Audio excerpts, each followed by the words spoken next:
Welcome back to Crispy's Projects. In this episode we're going to be finishing off the steering column from the Corrado, where we're going to be fitting this ESP sensor to a standard Mark III steering column.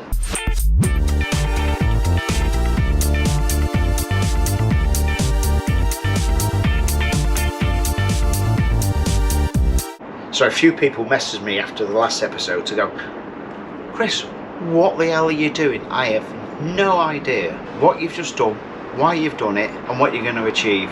So I'll run through that really quick. This is an ESP sensor which is part of an ABS unit. I've already retrofitted an ABS unit, and part of its magic is being able to brake one side of wheels, one individual wheel, just to help get you out of trouble and generally work out that you're about to do something that you've got no idea that you're about to do. So this is the sensor which reads the inputs from the steering wheel to see which way you're pointing it, and from there it works out whatever it needs to work out. But it doesn't fit on a standard Mark II, Mark III style steering column. So I've had to chop the steering column in half to lengthen it. So ideally that is going to be the final product, where you can just sort of see there. Now that is the cancellation for the stalks. These are the stalks we're going to be using. It's got cruise control as well as MFA. So the input from there is basically going to cancel off those. But I'm still waiting for the steering column to come back. So before I do that, I'm going to fit the wiring to the ABS sensors to the rear, which the pickup on the rear is pretty much the same between a Mark IV and a Mark III. So I've used the standard pickup rings. And on this side, I'm going to utilise this grommet. It looks like it's going to reach. Just going to make sure that that bit goes that way. It's a little deburring tool, machining tool.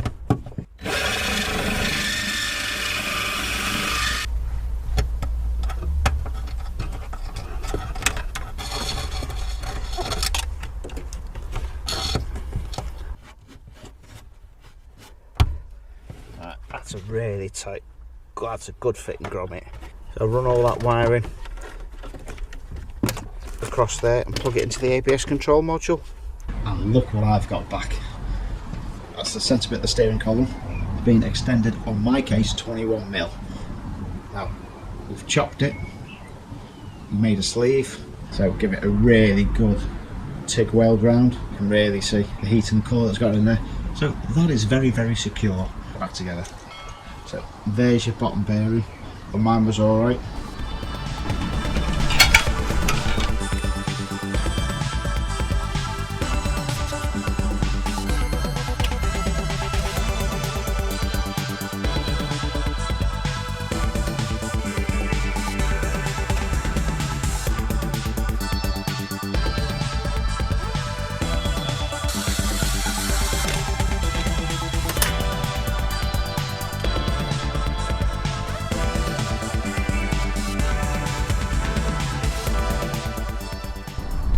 That's the steering column all built back up, and obviously quite a bit more taller. Get this to mount on. Most of the problem was extra switches. So I've made a plate, not a very good plate, because I forgot I had a special tool to fit that and that sort of height. So I'm going to make one of these. Now I'm going to make it with, instead of cutting it out, I've got a plasma cutter. Nice little cheap plasma cutter.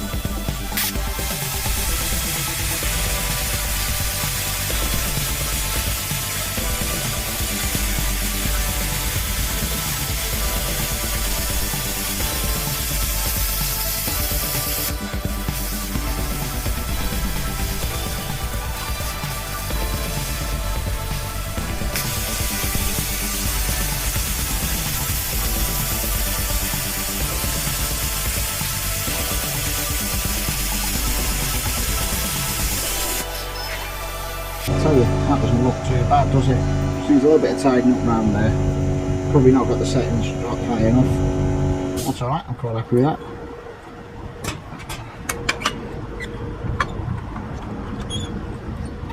I think that will do nicely. So overall, I found this Parkside, that's a little special plasma cutter to work. Considering it's my first ever time plasma cutting, so I've managed to knock up that plate freehand, but as good as. So I could soon deburr the edges. Yeah, the other side's a little bit rough to say the least, but that's how I roll. But just as a basic plate, that's just took me minutes to knock up. Spent more time setting the camera up than I did just cutting it. So that works on nicely there. Those two bits actually line up. I'll be able to get screws in there over the trim.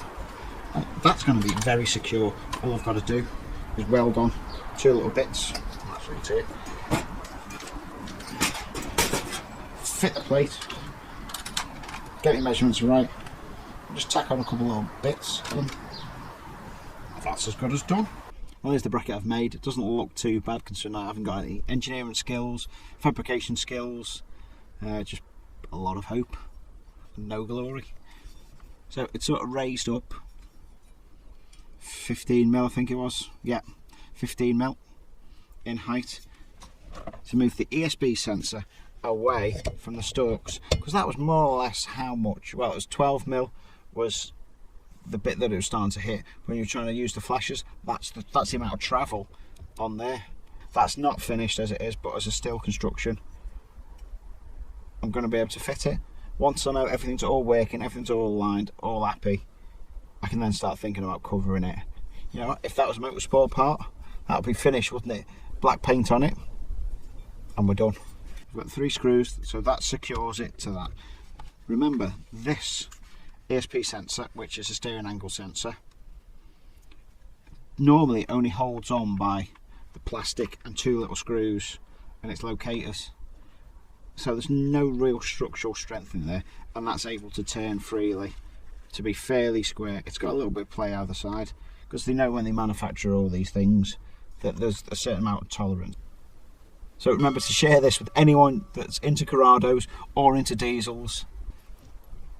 So let's get this on. 1, 2.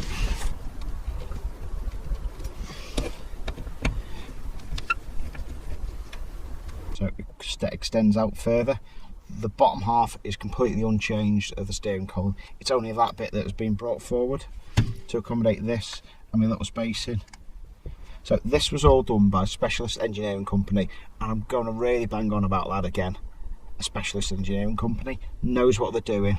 It's all very well me attacking it with an angle grinder and working out my rough tolerances, but realistically you wouldn't want to be driving around with anything that's been modified on your steering and your suspension unless it's been properly welded up, properly fixed. I'm going to be carrying a family in here. I want to make sure it's 100% right. So the modification that's been done on the top bit of the steering column is probably stronger than the UJ joint at the bottom. So without too much doom and gloom, I got a specialist engineering company to sort it out for me. So a lot of them are into their cars and the VW, so that's how I know them all. So first of all, Ben at IDM, thank you very much. Mark, also at IDM, thank you very much for the machining, the sorting out, the count, the sense of humour. You know, when you turn up with 2 bits of metal and says join that, I think Tom done the welding. I'm sure I'll be corrected, and probably someone else, who knows. Come on, let's go and have a look. So we can see where the indicator stalk bit comes out. So that's the only thing I need to do to change the modification I'd made originally to get that to fit in, because I'm a lot further out. Well, there it is. There's the ESP sensor, which is the steering angle sensor. All on, glued, secured. So the only thing that's left is to actually physically secure that on. So I was going to run these really small wood screws, but they're too big. So I need to find the factory OEM ones, but I can still drill it just for the purpose of this, because those heads are too big to go in there. The really fine screws, I'm going to have them somewhere. So all that does is sit there and turns off the the wiper cancellation. Wiper has no cancellation. Indicator cancellation. So that's going to sit like that. There's your steering wheel. And the other way. And off. Perfect. So that's all that does. That functions nice. Those are a little bit further away. I've got longer fingers, so I'm okay. Do you know what? The steering wheel just sits that a little bit closer. I think that's more or less how I do drive anyway in the Mark IV. Got that in, got that central. I'm going to use that as a template.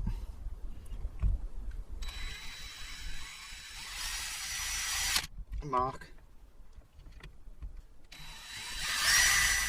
And I'll drill those through. But there we have it. There is an ESP sensor fitted to essentially a Mark III steering column, which it's all going to be functioning via CAN bus and its wiring. So that's all going to clip in there. And then I'm going to utilise the clock spring for the horn. And if I'm feeling really plush, I may even get it to sort out the steering control somehow. I'm not sure how. Once again, thank you very much for watching. Please like and subscribe. Subscribe's important. Liking, I'm not bothered whether I'm liked or not. It's always nice to be liked. But either way, thank you very much for watching. I hope you found that a little bit useful.